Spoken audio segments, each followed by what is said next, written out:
Ouça a internet. Glória a Deus, aleluia, graças a Deus que nos dá a vitória. Eu deitei, dormi e acordei, porque o Senhor me sustentou. Obrigado, querido Espírito Santo de Deus, aleluia, por este dia, por este momento, por esta manhã. Bom dia, querido Espírito Santo. Graças a Deus que nos dá a vitória, amados. Queridos, só o Senhor é Deus, só o Senhor é Deus, graças a Deus que nos dá a Senhor Jesus. Bom dia, graças a Deus que nos dá a vitória. Glória a Deus. Guia-nos, ó Deus, pelo amor do teu santo nome. Aleluia. Bendito seja Deus. Graças a Deus que nos dá a vitória. Exaltado seja o nome do Senhor Jesus. Bendito seja o nome do Senhor. Graças a Deus. Graças a Deus. Bendito seja o nome do Senhor. Obrigado, querido Deus e Pai. Com toda luta, com toda batalha, nós já estamos aí na metade do ano, Senhor. Já estamos aí em junho, na reta final desse primeiro trimestre. E nós te louvamos, te dando graça, porque sempre tivemos dúvidas, batalhas, dificuldades, mas esse ano tem sido um ano no mundo inteiro. Mas nós te damos graças porque o Senhor é Deus. E a tua palavra nos diz, ó Pai amado, que Deus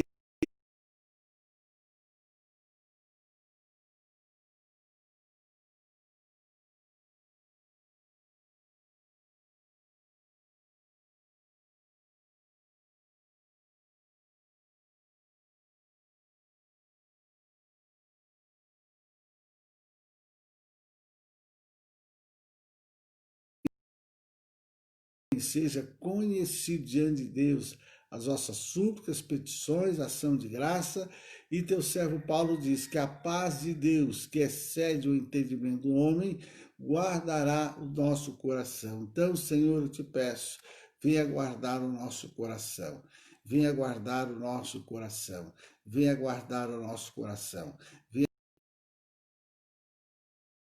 As igrejas estão fechadas e a gente sabe que as igrejas, os templos têm as suas necessidades. Guarde o coração do teu servo, da tua serva, pastor, que às vezes está num período de angústia, de tristeza, de dor, tem compromissos a pagar em suas igrejas, em suas denominações, suas famílias para abençoar, para sustentar. Querido, mas eu quero acrescentar aqui o empresários que, depois de décadas de trabalho, estão fechando, donos de restaurantes, donos de churrascaria, que às vezes estavam um ano aí no mercado e hoje estão tendo lutas, dificuldade, alguns até se fechando.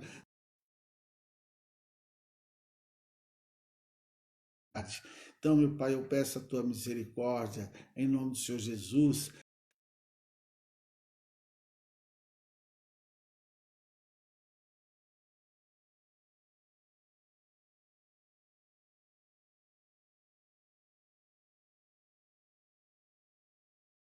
Tristeza, de dor, de amargura, mas nós oramos pedindo a tua bênção, a tua graça, a tua misericórdia, a tua compaixão.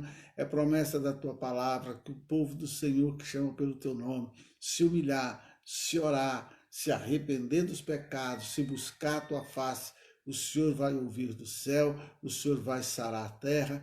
Então, Senhor, aqui, como sacerdote, eu busco a tua face nessa manhã. Meu Deus, são 5 horas, de manhã, de madrugada, como diz a tua palavra em relação a Jacó. Foi o momento que Jacó lutou com o Senhor. Foi o momento, ó Deus, que Jacó, ele brigou, ele agarrou o anjo do Senhor, o qual há ensinos que diz que anjo do Senhor se tratava da própria pessoa do Senhor, através de Jesus Cristo ali, e ele lutou sustentou e não largando enquanto o Senhor não o abençoasse. Senhor, então eu estou aqui na brecha. Quando Nabucodonosor entrou em Jerusalém para arrasar, para destruir o teu servo Jeremias, ele mostra que o Senhor buscou alguém que se colocasse na brecha e não havia ninguém se colocando na brecha. Então, Senhor, eu estou aqui clamando pela tua graça, misericórdia, compaixão, intercedendo pelo Jair Bolsonaro, pelo nosso presidente, que a princípio está só mesmo a tua misericórdia, os seus eleitores. Sabemos que é um momento difícil para administrar não só a nossa nação, mas a nação inteira. Sabemos que há o procedimento do anticristo para implantar o seu governo. Senhor, a tua palavra diz que isso um dia vai ocorrer, mas que o Senhor esteja na direção. Esta é a causa, Deus, de tanta luta, batalha, em relação a esses governos. Então, que a tua mão seja sobre nossa pátria, seja essa nação, contudo que prevaleça teu plano, a tua vontade, como diz o Senhor Jesus em momento de dor, de angústia. Pai, se possível for, passe de mim esse cálice. Todavia, seja feita a tua vontade. Meu Deus, se for possível, passe o mais breve esse coronavírus deste mundo. Passe, mas que todavia seja feita a tua vontade em nome do Senhor Jesus. Querido Espírito Santo, que tu esteja trabalhando para convencer o povo a se voltar para o Senhor, a se converter, a buscar a tua face, principalmente aqueles que se dizem cristãos, aqueles que se dizem seus servos e servas, filhos, que possam entender que é tempo de clamar, é tempo de buscar, é tempo de invocar o nome do Senhor, é tempo dos guerreiros se posicionarem para a tua honra e glória. Aleluia. Glória a Deus, queridos. Então essa é a nossa oração deste dia, é a nossa oração dessa manhã, só a misericórdia do Senhor. E hoje, amado, nós vamos estar falando exatamente como é que começou tudo isso. Está aqui, né? Em Gênesis capítulo 3, vamos dizer assim, está a razão de tudo. No capítulo 1 nós vimos a criação, Deus já recriando. Por quê? Porque nós vimos lá em Ezequiel que na verdade, Satanás foi criado pelo Deus, mas como um anjo, certo? Que guardava, que cuidava do trono de Deus. Ele era músico, inclusive, tocava os tambores no céu, especialista ali, certo, queridos? E nós vemos que ele ousou ser acima de Deus, usurpar a Deus. A Bíblia diz que ele residia num jardim também chamado Éden, né, que era a base de ouro, diamante, torpeza, ônix, só essas maravilhosas pedras aí. Mas devido ao pecado, ele foi expulso. Ao ser expulso, uma terça parte do anjo os acompanharam, ele veio para a terra. Quando Deus criou a terra, ele criou ela prontinha para ser habitada. A queda de Satanás é que destruiu. Quando Deus fala, haja luz, haja luminares, em hebraico é um verbo que significa, na verdade, recriar, tá ok? E você sabe que é comprovado cientificamente esse período de répteis, esses grandes animais pré-históricos. Pois bem, esse tempo aí de Deus criar tudo perfeito, a terra e criação, foi anos aí. Então é possível sim ter havido todos esses animais aí que a ciência mostra que houve. Até porque o petróleo mesmo é formado de resíduos desses animais aí, certo, queridos? Então, foi a recriação. No capítulo 2, nós vemos quando Deus ele cria o Éden, ele forma o jardim do Éden, coloca o homem ali para cuidar, delega a ele poder, autoridade para administrar, certo? Mas ali ele coloca também a árvore da ciência, a árvore do conhecimento do bem e do mal, a árvore vamos dizer assim, da vida eterna, certo? A árvore da vida. Tá, e aqui no capítulo 3 é que nós vamos ver o homem desobedecendo a Deus, certo, queridos? O capítulo 3 de Gênesis é que conta essa história da queda do homem, fala: a serpente era a mais astuta que todos os animais do campo que o Senhor tinha feito, ou seja, a serpente era mais astuta. Ou seja, queridos, Satanás viu uma grande oportunidade de corromper e destruir tudo o que Deus havia construído. Ele se aproximou da mulher com astúcia e malícia, usando uma serpente para dizer palavras ardilosas, queridos. Palavras ardilosas que vieram a corromper o caráter, a personalidade de Eva, embora até então ela fosse ali uma mulher perfeita, ela e o Adão. Então, a Eva, ela não deveria ter mantido, queridos, aquele diálogo com o tentador, nem dado a ele atenção, só que ela deu. É como hoje, queridos, nem todo tipo de diálogo a gente deve ouvir, nem tudo a gente deve falar, nem tudo a gente deve ver, entendeu? Às vezes nem tudo também a gente deve tocar, tá? Isso aqui continua. A maneira que Satanás usou para tentar Eva é o que a gente chama aí os sentidos, né? A visão, o olfato, paladar, a audição e o toque. Foi o que ele usou para ludibriar. É a mesma coisa que ele fez com Jesus. Jesus, lá no dia de Jesus, mestre, Jesus, lá de jejum 40 dias, Satanás chega, o senhor não está vendo aí? Eu vou te dar tudo isso aí. O senhor está com fome, transforma ali as pedras em pão. Então você vê, ele falava com Jesus, ele mostrava Jesus, ele pessoa que jejum 40 dias fala em pão, né? Ele levava ali então, Jesus assim, tinha até o cheirinho do pão, né? A sentir o paladar, que nem a nossa irmã Lúcia aí, não sei se ela ainda está com a padaria, a gente ia lá, tinha aquele pãozinho cheiroso, de madrugada, assim, ela já estava de pé fazendo o pão, não sei se ela ainda está. Quando eu for em Maranguape, a gente vai descobrir, né? Então, ela tem experiência em panificadora, então, aquele cheirinho gostoso do pão, certo? Então, Satanás fez isso com a Eva, e foi o que Satanás fez com Jesus, só que Jesus usou a palavra de Deus para combatê-lo. Então a gente tem que ter esse cuidado. A estratégia de Satanás do engano continua o sendo sentido. Ele fala conosco, ele nos mostra, ele leva a gente a sentir o olfato, o paladar e assim por diante, até que leva a pessoa a tocar. Tá, queridos? Então, nós vemos aí isto, que do versículo 4 ao 7 diz: então a serpente disse à mulher, certamente não morrerás. Por quê, queridos? Porque Deus falou, no dia que você comer, você vai morrer. A serpente chega e lança dúvida na palavra de Deus. Foi assim que Deus disse, certo?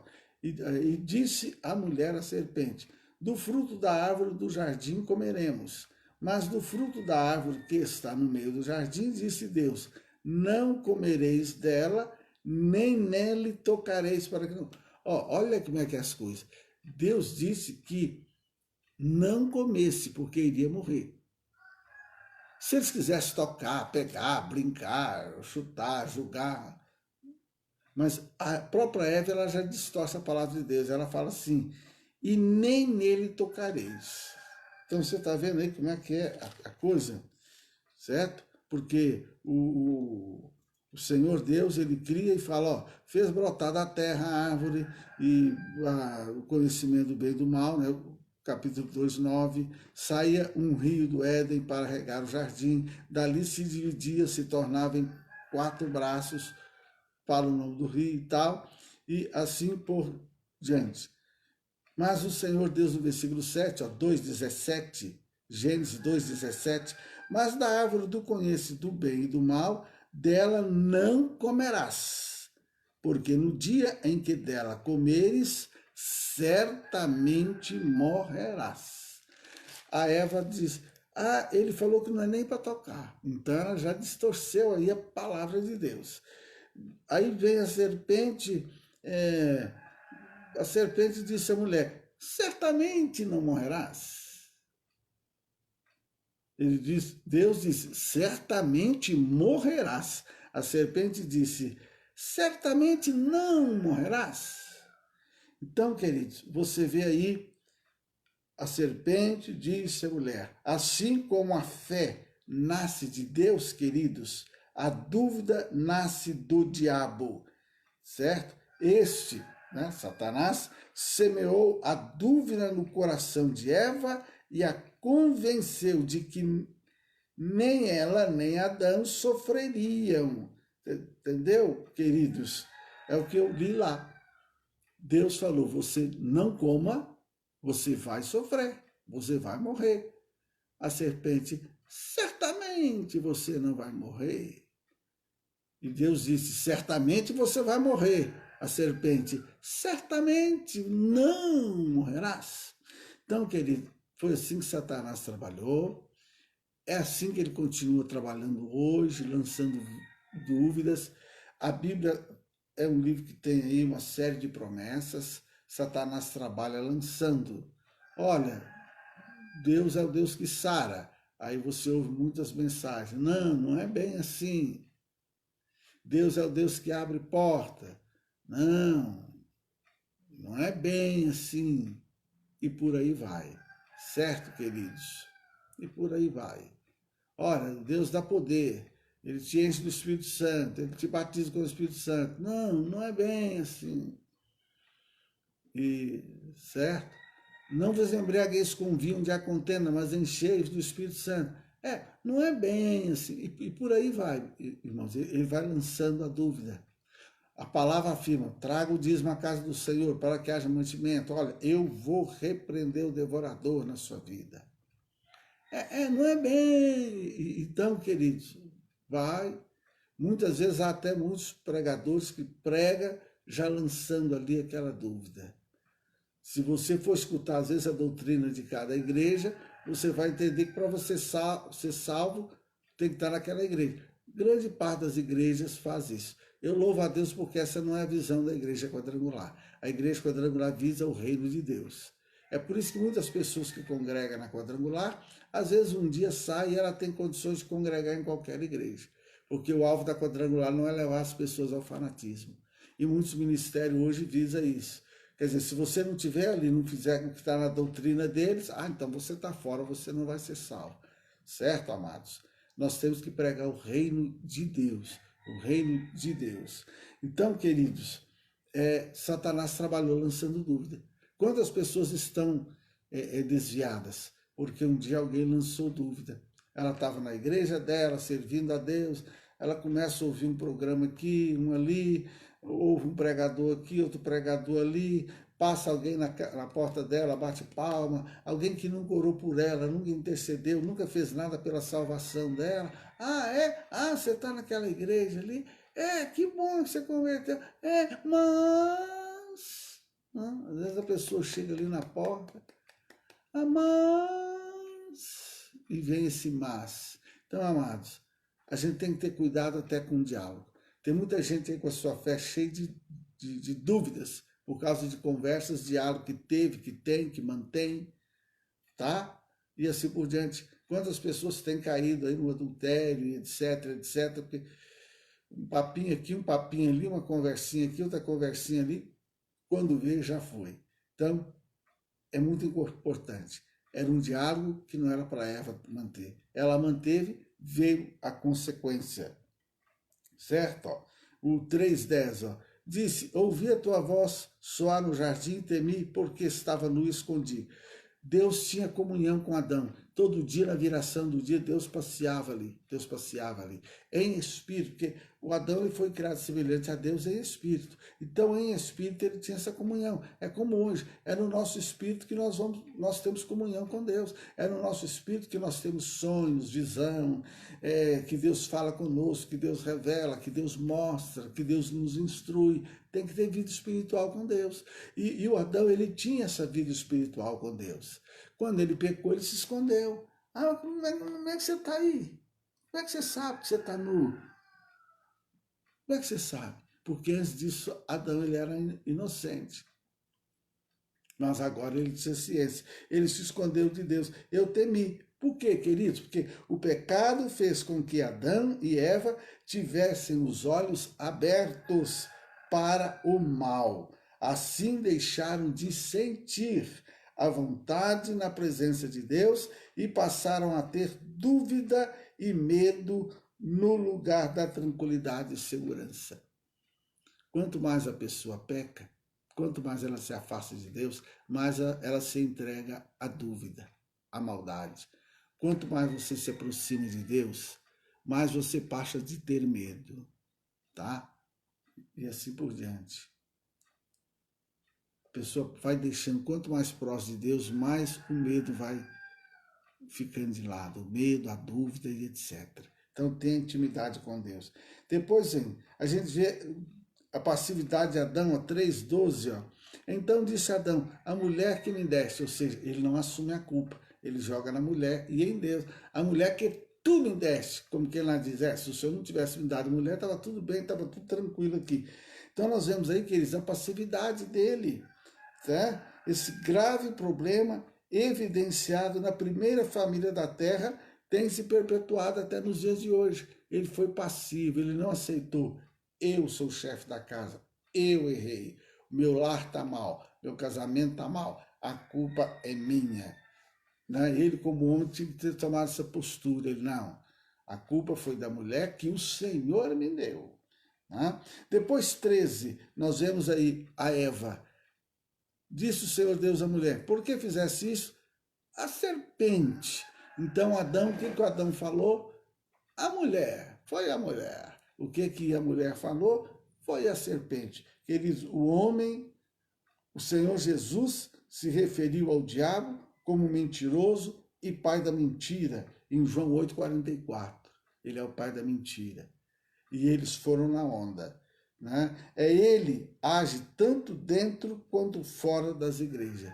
Então, queridos, Satanás ele age dentro das igrejas também. Dentro da igreja também você vai ouvir muita coisa que às vezes não deveria. Às vezes tem pessoas que às vezes deixam uma igreja, um ministério, que é tanta coisa que ela ouve ali dentro mesmo, que não deveria, que não precisava. Então, amados, esse é o jogo de Satanás. Tá? Versículo 21 diz, e fez o Senhor Deus a Adão e a sua mulher túnica de peles e o vestiu.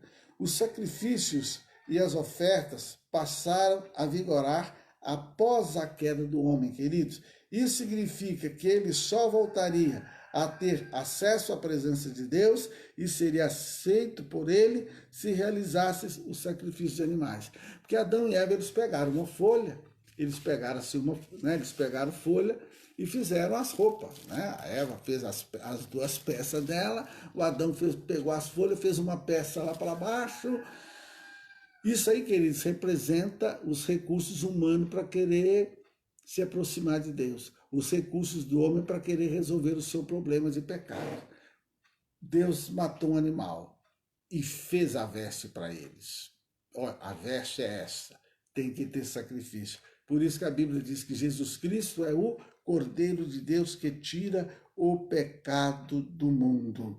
Resultado, versículo 23 e 24 diz, o Senhor Deus, pois o lançou fora do jardim do Éden para lavrar a terra. Havendo lançado fora o homem, pôs querubins ao oriente do jardim do Éden e uma espada inflamada que andava ao redor para guardar o caminho da árvore da vida. Muitas pessoas pensam, onde é que estava esse jardim? Onde é que ficava esse jardim? Há quem acredita que o jardim existe até hoje, porque Deus colocou anjos aqui para guardar e colocou uma espada. A Bíblia mesmo nunca fala da destruição desse Éden. Deus é o Deus das coisas possíveis, quem sabe ele esteja até escondido aí, certo? Mas lá em Apocalipse a gente encontra referências que a nossa morada celestial ela é descrita como se fosse esse jardim aqui também maravilhoso. Tem coisas que competem ao Senhor nosso Deus. A verdade é que eles foram expulsos daquele paraíso, certo, queridos? Embora o primeiro casal tenha sido expulso do paraíso, Deus nunca deixou de dar oportunidade ao ser humano para voltar aos seus braços. Então é isso, queridos. Deus sempre dá oportunidade ao homem de voltar aos seus braços. Neste dia, nesta manhã, eu creio que é uma oportunidade que Deus está dando a você a oportunidade de ouvir a sua palavra, certo? Deus, ele prometeu, por causa desse pecado, ele prometeu mandar o Messias, ele prometeu mandar o Salvador. Certo? Deus sacrificou o animal para dar a eles a roupa. Mais tarde, Deus sacrificou o seu próprio Filho, Jesus Cristo. Apocalipse fala que é o Cordeiro de Deus que foi morto desde a fundação do século. E João Batista diz, eis o Cordeiro de Deus que tira o pecado do mundo. Jesus Cristo, queridos, foi sacrificado. Como cordeiro mudo, ele não abriu sua boca. Ele foi sacrificado para que você e eu voltemos a ter comunhão com Deus. Voltemos a sentir a presença de Deus, voltemos a ter paz com Deus, voltemos a ter intimidade com nosso Deus, que você possa buscar a Deus, que você possa crer nisso. Se alguém ouvir essa palavra e ainda não se converteu, que você aceite a Cristo como Senhor e Salvador. A Bíblia diz que se confessar os vossos pecados, Ele é fiel e justo para limpar, purificar de toda injustiça. Você que é cristão, veja como está a sua vida. Quem sabe você não está que nem o Adão ali, ó, se escondendo do Senhor. Mas não é isso. Esse momento de pandemia é hora da gente, ó, colocar ali nossa carinha. Deus, eu estou aqui. Deus, eu estou aqui. Tenha misericórdia, tenha compaixão. Então vamos orar? Querido Deus e Pai, autor de nossa fé, eu te dou graças pela vida dos teus filhos, das tuas filhas que já estão recebendo essa palavra, esta mensagem. Tem sido as primeiras todo dia a estar conectado. Mas eu sei que tem aqueles que estão nos assistindo e que às vezes não dá um indício que está vendo, mas está vendo. Tem aqueles que no decorrer da manhã vão ouvir essa palavra. Que o Senhor fale com essas pessoas. Fala, Deus. Fala com aquele que está precisando de voltar a crer em Ti. Fala com aquele que está desviado, que é hora dele retornar para a casa do Senhor. Fala, Deus, fala. Fala com aquele que está triste, com aquele que está abatido, angustiado, deprimido, que é hora dele se voltar para o Senhor, que é hora dele clamar. Oh, Deus, fala com ele, que se ele colocar o joelho dele no chão, que se ele buscar a Ti, o Senhor vai ouvir, o Senhor vai sarar a terra. Oh, Senhor Deus, que essa pessoa entende que ela precisa ter comunhão contigo, que ela precisa andar nos Teus caminhos, na Tua presença. Aquele que um dia que foi crente, desviou, se afastou, alega que a culpa foi do pastor, que a culpa foi do diácono, que a culpa foi desse, foi daquele. Meu Deus, aquelas pessoas que perderam comunhão, intimidade com o Senhor e está sempre culpando alguém. Às vezes coisa que aconteceu há 10, há 20 anos atrás e a pessoa está até hoje, ó céus, ó vida, a culpa foi desse, a culpa foi daquele. A pessoa culpa todo mundo, ela só não reconhece o seu pecado. Assim como Adão e Eva, Adão culpa Eva, Eva culpa a serpente e nenhum deles assumiram. Senhor, nós pecamos, nós comemos daquela árvore que não era para comer, nós desobedecemos a Tua voz, a Tua palavra, perdoa. Ah, meu querido, minha querida, você que está ouvindo essa palavra, quantas pessoas que enfrentam problemas na sua angústia, de depressão, de angústias, infelicidade, que o caminho é ela. Senhor, eu errei, me perdoa. Pai, mas tenha compaixão, que essa palavra chegue ao teu filho, à tua filha. Pai, em nome do Senhor Jesus, arranca toda angústia, arranca toda tristeza, arranca toda dor emocional, perdoa. Pai, se essa pessoa ficou triste, abatida, angustiada por causa de coisas que outros fizeram, que ela possa na sua alma, no seu coração, liberar o perdão, em nome do Senhor Jesus, e que o amor de Deus Pai, a graça do Senhor Jesus, a comunhão gloriosa e maravilhosa do Espírito de Deus, seja com todos vós hoje e sempre. Olha, um beijo no teu coração, compartilha essa palavra em nome de Jesus, para que teus amigos e familiares tenham acesso a ela. Um abraço, só o Senhor é Deus.